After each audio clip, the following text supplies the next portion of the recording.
वंदे मातरम। आप सभी दर्शकों का आरजी टुडे दिल्ली न्यूज में स्वागत है। बजट सेशन को लेकर संसद भवन में आज प्रधानमंत्री नरेंद्र मोदी ने मीडिया को संबोधित करते हुए बताया कि ये सत्र अपने आप में बहुत ही महत्वपूर्ण बजट सत्र है। 21वीं सदी का एक चौथाई हिस्सा बीत चुका है और 2047 विकसित भारत के लक्ष्य को प्राप्त लिए यह महत्वपूर्ण 25 वर्ष का दौर आरंभ हो रहा है।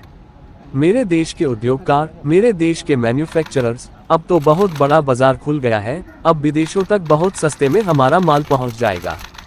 ये एक अवसर है और इस अवसर का सबसे पहले मंत्र ये होता है कि हम क्वालिटी पर बल दें। हम उत्तम से उत्तम क्वालिटी लेकर के बाजार में जाएं और अगर उत्तम से उत्तम क्वालिटी लेकर के जाते हैं तो हम यूरोपियन यूनियन के 27 देशों के खरीदारों से पैसे भी कमाते हैं। आज जिस प्रकार से देश आगे बढ़ रहा है, आज समय व्यवधान का नहीं है, आज समय समाधान का है। आज भूमिका व्यवधान के माध्यम से रोते बैठने का नहीं है। आज हिम्मत के साथ समाधानकारी निर्णयों का कालखंड है। मैं सभी माननीय सांसदों से आग्रह करूंगा कि वे आए, राष्ट्र के लिए आवश्यक समाधानों के दौर को हम गति दें, निर्णयों को हम शक्ति दें और लास्ट माइल डिलीवरी में हम सफलतापूर्वक आगे बढ़ें। संसद भवन से खबर रंजीत गुप्ता।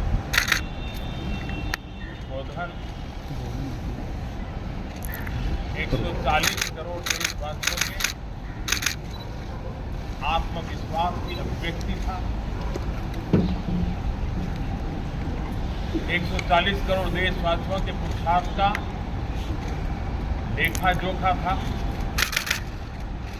और 140 करोड़ देशवासी और उसमें भी ज्यादातर युवा उनके एस्पिरेशंस को रेखांकित करने का बहुत ही सटीक उद्बोधन सभी सांसदों के लिए कई मार्गदर्शक बातें भी कल आदरणीय राष्ट्रपति जी ने सदन में सबके सामने रखी। सत्र के प्रारंभ में ही और 2026 के प्रारंभ में आदरणीय राष्ट्रपति जी ने सांसदों से जो अपेक्षाएं व्यक्त की, उन्होंने बहुत ही सरल शब्दों में राष्ट्र के मुखिया के रूप में जो भावनाएं व्यक्त की हैं, मुझे पूरा विश्वास है कि सभी माननीय सांसदों ने उसको गंभीरता से लिया ही होगा और ये सत्र अपने आप में बहुत ही महत्वपूर्ण सत्र होता है। ये बजट सत्र है। 21वीं सदी का एक चौथाई हिस्सा बीत चुका है। ये दूसरे चौथाई का प्रारंभ हो रहा है और 2047 विकसित भारत के लक्ष्य को प्राप्त करने के लिए ये महत्वपूर्ण 25 वर्ष का दौर आरंभ हो रहा है और ये दूसरे क्वार्टर का, इस शताब्दी की दूसरे क्वार्टर का ये पहला बजट आ रहा है। वित्त मंत्री निर्मला जी देश की पहली वित्त मंत्री ऐसी हैं, महिला वित्त मंत्री ऐसी जो लगातार 9वीं बार देश के संसद में बजट प्रस्तुत करने जा रहे हैं। ये अपने आप में एक गौरव पल के रूप में का प्रारंभ बहुत ही पॉजिटिव नोट के साथ हुआ। आत्मविश्वास भरा हिंदुस्तान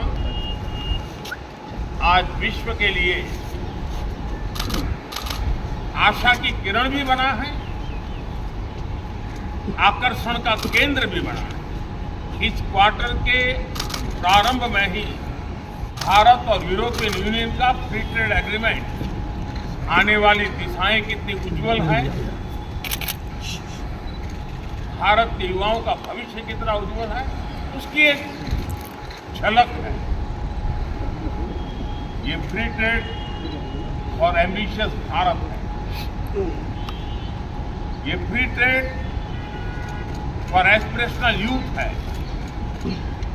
ये फ्री ट्रेड और आत्मनिर्भर भारत है। और मुझे पक्का विश्वास है, खास करके जो भारत के मैन्युफैक्चरर्स हैं, वे इस अवसर को अपनी क्षमताएं बढ़ाने के लिए करेंगे। और मैं सभी प्रकार के उत्पादकों से यही कहूंगा कि जब भारत यूरोपियन यूनियन के बीच मदर ऑफ ऑल डील्स जिनको कहते हैं, वैसा समझौता हुआ है, तब मेरे देश के उद्योगकार, मेरे देश के मैन्युफैक्चरर अब तो बहुत बड़ा बाजार खुल गया। अब बहुत सस्ते में हमारा माल पहुंच जाएगा। इतने भाव से वो बैठे न रहे। ये एक अवसर है और इस अवसर का सबसे पहला मंत्र ये होता है कि हम क्वालिटी पर बल दें। हम अब जब बाजार खुल गया है तो उत्तम से उत्तम क्वालिटी लेकर के बाजार में जाएं। और अगर उत्तम से उत्तम क्वालिटी लेकर के जाते हैं तो हम यूरोपियन यूनियन के 27 देशों के खरीदारों के पैसे ही कमाते इतना नहीं, क्वालिटी के कारण से हम उनका दिल जीत लेते हैं और वो लंबे अरसे तक प्रभाव रहता है उसका, दशकों तक उसका प्रभाव रहता है। कंपनियों का ब्रांड देश के ब्रांड के साथ नए गौरव को प्रस्थापित कर देता है। और इसलिए 27 देशों के साथ हुआ ये समझौता हमारे देश के किसान, हमारे देश के युवान, सर्विस सेक्टर में जो लोग विश्व में अलग अलग जगह पे जाने के उत्सुक हैं, उनके लिए बहुत बड़े अवसर लेकर के आ रहा है। और मुझे पक्का विश्वास है, एक प्रकार से कॉन्फिडेंट, कॉम्पिटिटिव और प्रोडक्टिव भारत की दिशा में ये बहुत बड़ा कदम है। साथियों, देश का ध्यान बजट की तरफ होना बहुत स्वाभाविक है, लेकिन इस सरकार की ये पहचान रही है रिफॉर्म, परफॉर्म एंड ट्रांसफॉर्म। और अब तो हम रिफॉर्म एक्सप्रेस पर चल पड़े, बहुत तेजी से चल पड़े। और मैं संसद के भी सभी साथियों का आभार व्यक्त करता हूं कि इस रिफॉर्म एक्सप्रेस को गति देने में वे भी अपनी सकारात्मक शक्ति को लगा रहे हैं और उसके कारण रिफॉर्म एक्सप्रेस को भी लगातार गति मिल रही है। देश लॉन्ग टर्म पेंडिंग प्रॉब्लम्स अब उससे निकल करके लॉन्ग टर्म सॉल्यूशंस के मार्ग पर मजबूती के साथ कदम रख रहा है। और जब लॉन्ग टर्म सॉल्यूशंस होते हैं तब प्रेडिक्टेबिलिटी होती है, जो विश्व में एक भरोसा पैदा करती है। हमारे हर निर्णय में राष्ट्र की प्रगति ये हमारा लक्ष्य है, लेकिन हमारे सारे निर्णय ह्यूमन सेंट्रिक, हमारी भूमिका, हमारी योजनाएं ह्यूमन सेंट्रिक। हम टेक्नोलॉजी के साथ स्पर्धा भी करेंगे, हम टेक्नोलॉजी को आत्मसात भी करेंगे, हम टेक्नोलॉजी के सामर्थ्य को स्वीकार भी करेंगे, लेकिन उसके साथ साथ हम मानव केंद्रीय व्यवस्था को जरा भी कम नहीं आंकेंगे। हम संवेदनशीलता की महत्व को समझते हुए टेक्नोलॉजी की जुगलबंदी के साथ आगे बढ़ने के व्यू के साथ आगे सोचेंगे।